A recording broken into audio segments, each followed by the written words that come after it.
New at 6, the Richmond City Council taking a major step toward building a controversial housing complex. The plan is proposed for Point Molate near the Richmond-San Rafael Bridge. And while the project is moving forward, KPIX 5's John Ramos tells us the opposition is not giving up. In 2018, Richmond settled a lawsuit over an Indian casino that was approved and then denied here at Point Molate.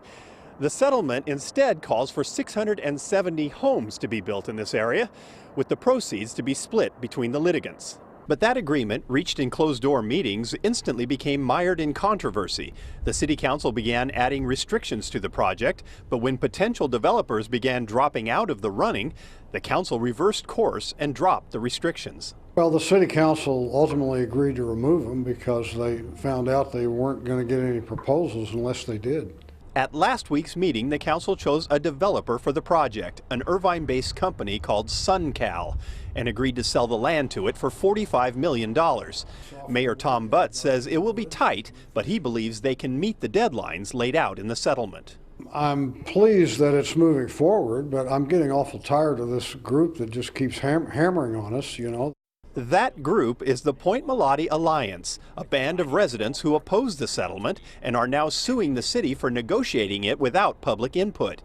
Councilman Eduardo Martinez was the only no vote at last week's meeting. Look at where we are at. Where we have the community pitted against developers. The Alliance would like to see Point Molate reserved for public recreation, with ball fields in this area instead of high-priced homes with $1 million view. I fear that a high-end housing community that is really planned here will bring economic segregation that we already have enough of in Richmond.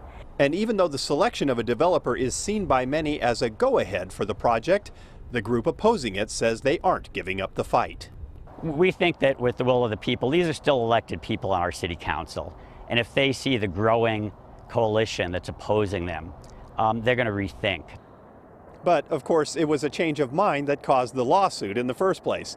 It will be interesting to see if they want to do that again. At Point Molate, John Ramos, KPIX 5. In addition to housing, this development will also include retail and restaurant areas and will preserve 70% of that land as open space. Mayor says it's possible the construction could begin in about 2 years.